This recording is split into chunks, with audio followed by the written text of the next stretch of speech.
Hi everyone and welcome back to the channel. This right here is probably the last key of the first tier Tyrannical week, and what a better way to end this week off with the dungeon that I have honestly struggled a bit on. Mostly also just to get into groups that can like go past the first and second boss, but yeah, this is definitely, Rise has definitely been a challenge, and I felt that, you know, what's better than to highlight this 19 that we end up timing and like, you know, my thought process through it, and you know, yeah. So first and foremost, this is basically just a press W with like, you know, count wise. Here in the beginning right here, I have been contemplating, you know, how much I should be pulling around here, and actually these packs will go up and be dangerous. Right here, this pack right here is usually just there's one caster, and then you of course you have the bleeds that if you as a tank can survive that, then yeah, you can basically pull more. But right here, this big guy, he will drop down this big AoE shield, where, you know, a lot of every enemy inside of it will take much less damage, so move them out of that. I actually end up doing what I think is, I look at this and I think, okay, this is not that dangerous. I can definitely pull the other pack over here, but I actually gonna be left without any sigils, meaning that the casters are honestly just gonna be in a shield and just get their cast off. So I would definitely advise to take these mini boss packs. There's 3 of them here in the pack. I would honestly advise to take them just on their own, because they do need your attention and focus, and they can definitely easily mess up the rest of the pulls.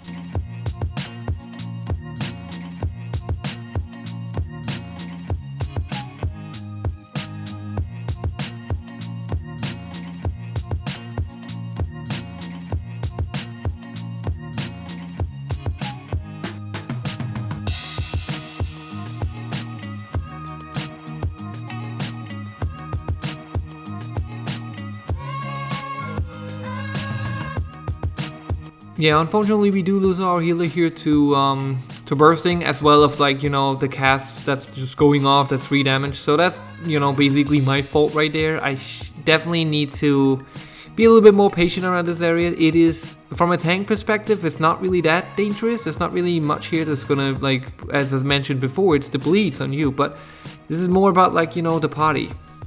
This mob right here is extremely dangerous if it's not getting cast. Honestly, I would advise you, just if you're playing a tank, that just you get it every single time. Your interrupt will always come up right before he starts like running away and doing the cast. So if you can just, you know, either tell your group that, hey, no matter what, I got this cast, they can just focus on the other casters in this pack. I have, like, you know, before I did the opposite, so I would focus on the other casters and then just let my DPSers deal with this guy right here, this mini boss. But that also just ended up really horrible, and you know, it ended up being that the one DPS who actually has his cast back, he's the one who's gonna get like stunned.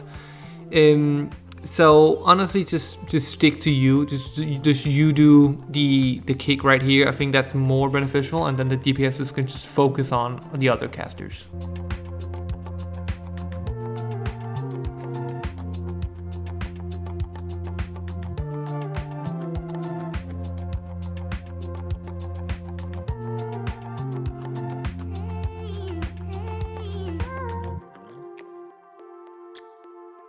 And then of course we have probably the dangerous pack right here, which is this lady mini boss, who is gonna like not only do an AoE pulse damage right there, but she's also gonna like throw out this orb, as you can see right now. That's gonna like shoot out relatively slow, but the more dangerous part is it's coming back the same way.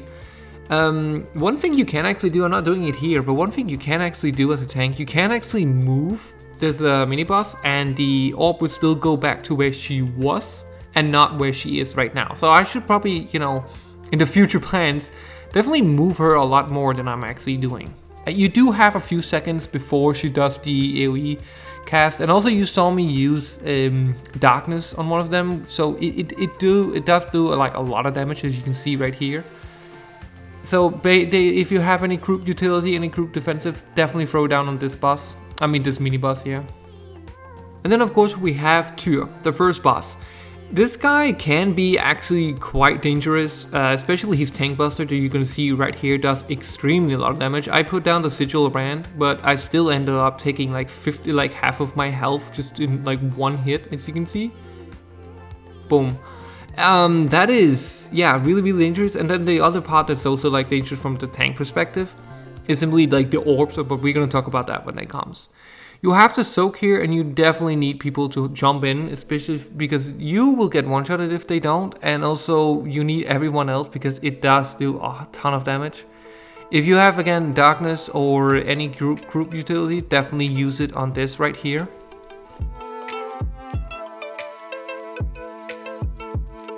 Now, because I have high mobility as a Demon Hunter, what I like to do when these orbs comes is I just like to get on the opposite side of where we're tanking it right now.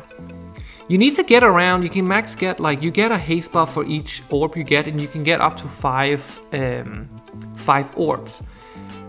But you can still, you know, keep on taking them in case, you know, you definitely don't want to get them like in the middle. So if you know, are already at 5 and no one else is picking up an orb, don't feel bad for, like, you know, going ahead and like getting it. But usually if you're maxing out, then everyone should get, you know, 5 orbs. Also, you saw right before, right there, where the one of the DPSs had the circle around him and went into the soak mechanic. That can also be quite dangerous if you're not like fully aware of like your placement, because if just any other, you saw how much damage that soak did to the group. Just any extra damage in that window can be extremely lethal.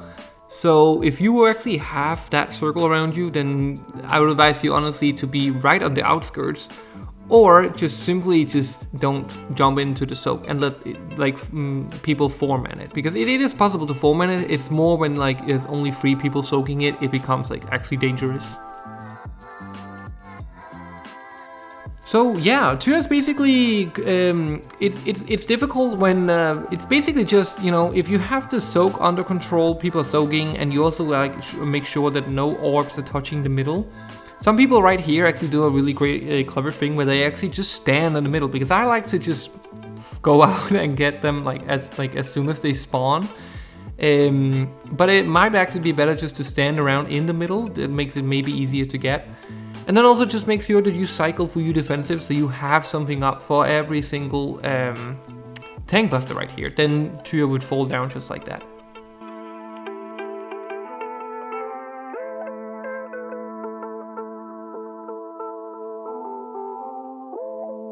Honestly, there isn't really much to say about these two guys, so both of them will do some kind of like AoE stuff. The guy right here that I'm targeting, he has like an important kick that you need to, this one right here, that you need to interrupt.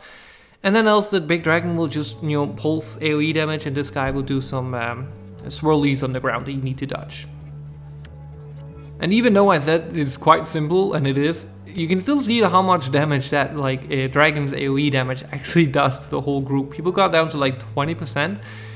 This is not gonna be a fun key to push on Fortified, definitely not.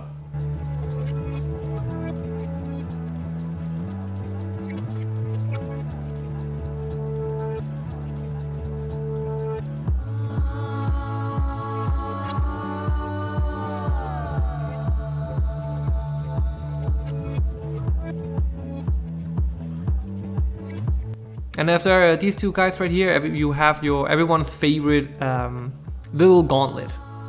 So you probably already know this, but they are targeting where you are going to go at. So you can actually bait them out, and you're gonna see me fail right here. But I'm actually gonna have like a pretty okay run again here.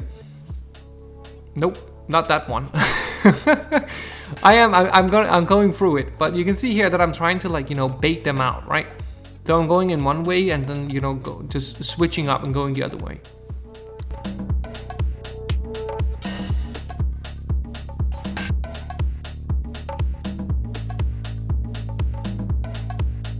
There you go.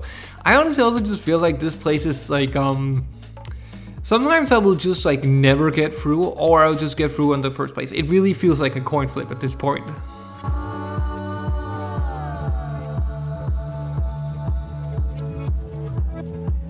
As you get through this gauntlet, these two dragons will spawn down, and what you need to be aware of, the guy on the left is gonna have a cone, a frontal, that you need to like face away from the party, and the other guy is gonna pulse AoE damage.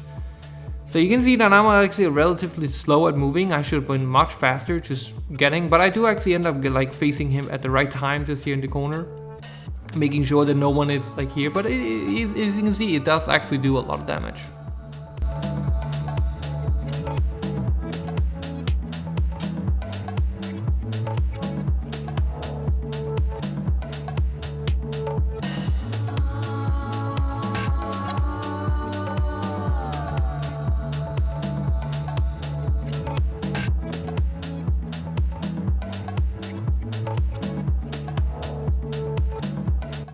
Going into this here next area, there's these rift mages around, as you can see targeting right here, the pink nameplates. Those are the ones that you need to like, you know, kill in order to activate the different portals. And you need the smaller mobs to clear around the space. When they die, they will actually start clearing it. So you need to be mindful of where you want to go. You don't need to clear the entire area, which I did in the first week. But no, you actually don't have to. You just only have to clear the different poles you need to go through, and you can just view which pole that is on the map, or you can just see where I'm going now. There's also the kind of dog mob that you saw me earlier that has like less health. That does a frontal cone on the tank that you also need to be aware of, not facing that in the party. What I like to do is, you know, pull them and then like move them a little bit like into the group, and then like going the other way around, because when you're standing right here on the edges, it can be kind of difficult to maneuver a little bit, like aim it in the right way, but just use your movement a lot more basically.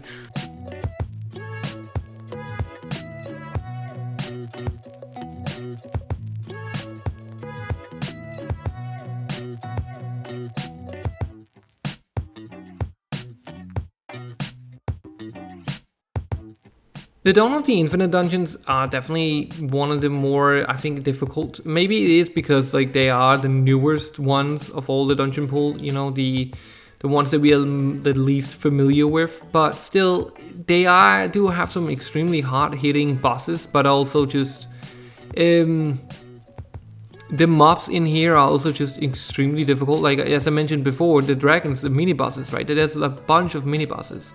These packs on their own are not really that difficult. It's more the mini bosses that I'm worried about, specifically on Fortified next week.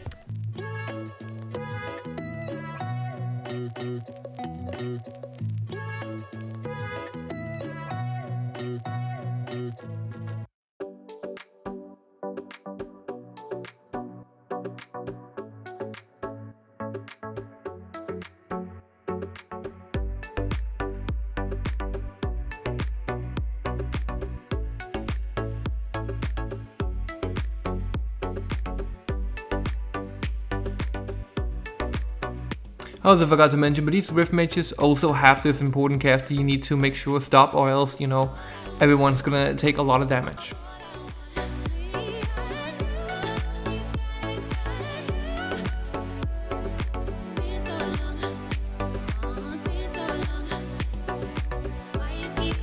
Now, I honestly like to go this Horde Alliance side first before I go to, you know, the Chromie boss. Simply just because this might be mechanically like easy. There's not really much to do. You need to dodge a few things, but the abilities he has, specifically the tank boss here, is actually quite hard hitting. And with the if your party is not really quick with the ads to kill the ads as they spawn in, you can really have a really bad time on this boss. And I actually think that it's neither Chromie or this boss is like hard, you need Bloodlust, but I definitely think if you have to choose between one of them, I would definitely choose this guy right here.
So yeah, it's basically random if it's Alliance or Horde, but there's no mechanical difference between them. So what there is here is he's gonna do basically a Mortal Strike on me. They have different names, but basically a Mortal Strike. I'm gonna have a hard hit and then 75% reduced healing.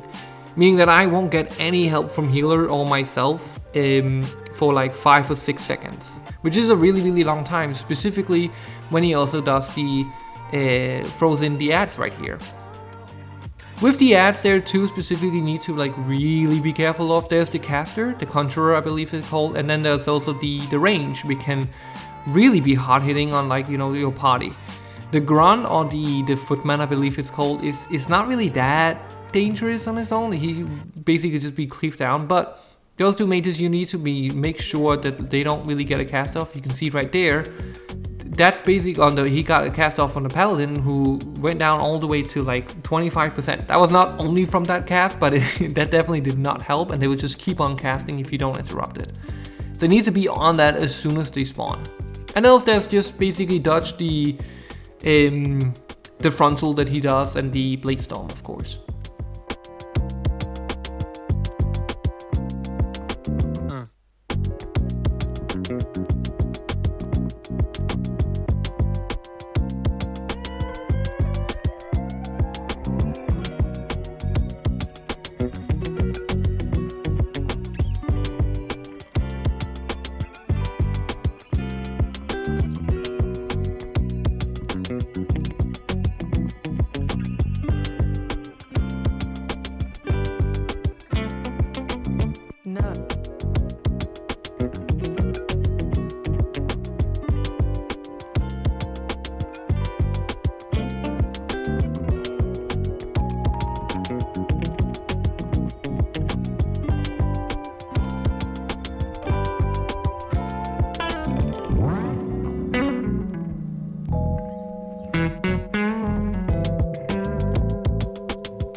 So Chromie basically has, I think it's like 3 mechanics that you need to be aware of. So first of all, she, you know, duplicates herself, she goes around the room, and you need to figure out which of the Chromies does not wear a kind of like a hat.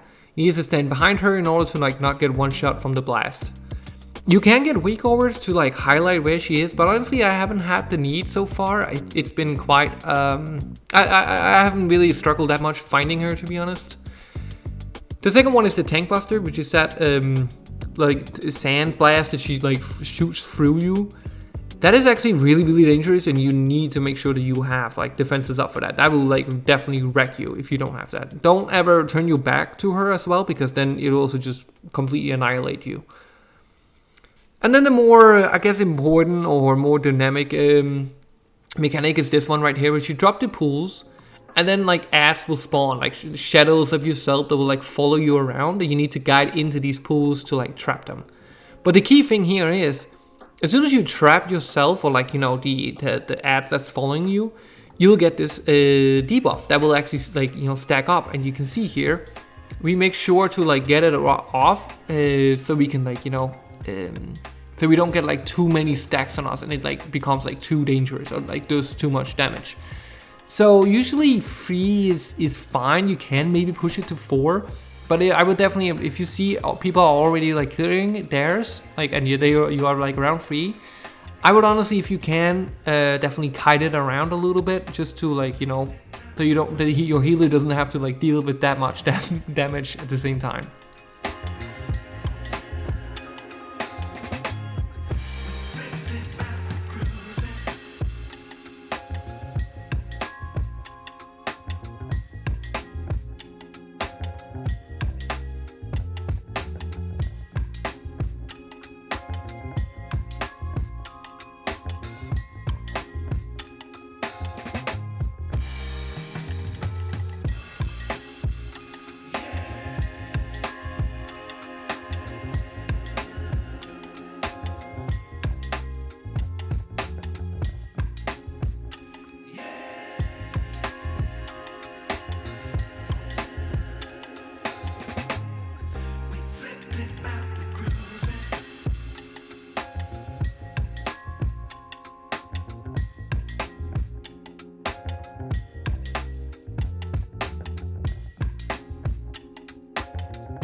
So I'm just gonna skip ahead a little here because this is basically just running to the last like boss area.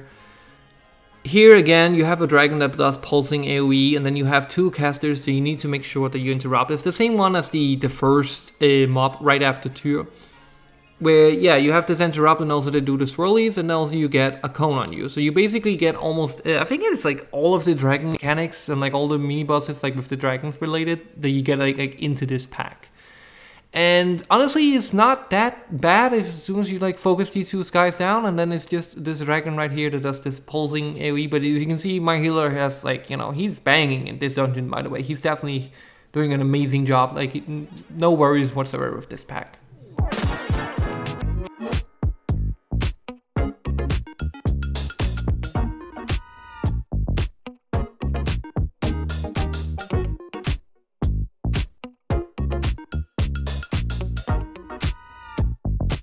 And yeah, here we are at the last boss. So first of all, the Tank Buster. It's a cone that gets in front of you, like hit on you, so make sure that you're facing the boss away from your party. But more importantly, for a lot of tanks at least, specifically, especially Demon Hunters, it leaves a pretty nasty dot on you.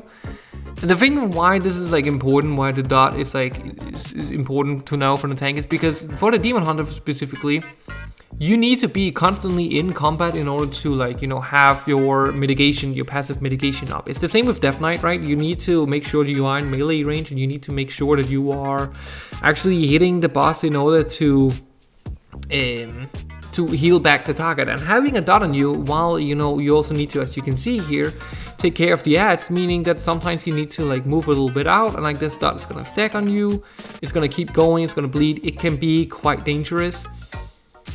One thing is to have mitigation up for the initial actually hit, but you also need to kind of have a plan of like, okay, how you're gonna deal in those like that like 7 seconds where you have this nasty debuff on you.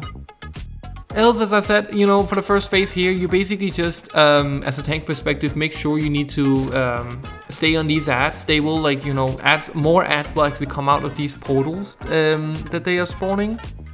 So you need to make sure that, you know, right now I have all of my melees on the other ad, and I am like, you know, looking over there, because as soon as ads are gonna come out, they're actually gonna, you know, start aggroing on them instead. As you can see right here, they're coming out. So you need to be ready for that. I actually did the first time I did this dungeon last week. I did actually just have one ad going mayhem on a DPS because I wasn't, you know, aware of this. And the other, you know, mechanic here is the orbs that most likely your DPSs will like make sure like take care of. Basically, it's just that you let one go off immediately and then you stand at the other one to like slow it down. That's basically it. Just make sure that you have one guy on it, and you should be fine. Killing those 2 ads push you into the second phase, which I would definitely recommend you to Bloodlust. We don't do that, but the second phase right here basically just becomes a DPS check. Talking about DPS, unfortunately our hunter is gonna die right here because of the cone, and that is also partially my fault, because I could have definitely have moved the cone a lot faster, like towards the hunter, so he could have more time moving out. And another fault that I also do here is simply just that I jump out a little bit too early or go a little bit further away because I want to push the boss away, but the boss is, you know, throwing down these pools, and those pools spawns around you. Meaning that, you know, as I move out early, I actually spread the pools to a much wider area than if I just stayed at the boss. And that's basically what I wanted to say with like Bloodlust. This phase right here just basically just becomes a DPS check. Can you kill the boss before the entire room is filled up? And as you can see, we definitely filled this room up.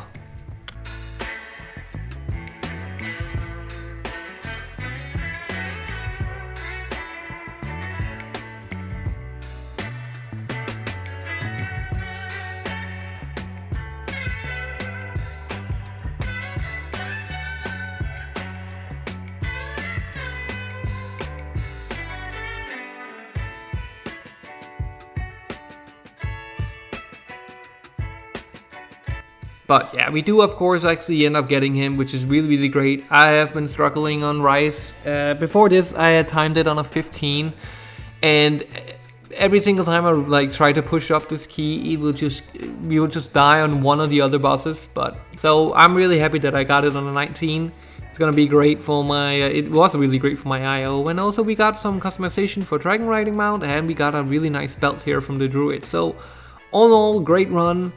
Yeah, I thank you so much for watching, and you know, stay tuned because I'm just gonna keep dropping these gameplay commentaries.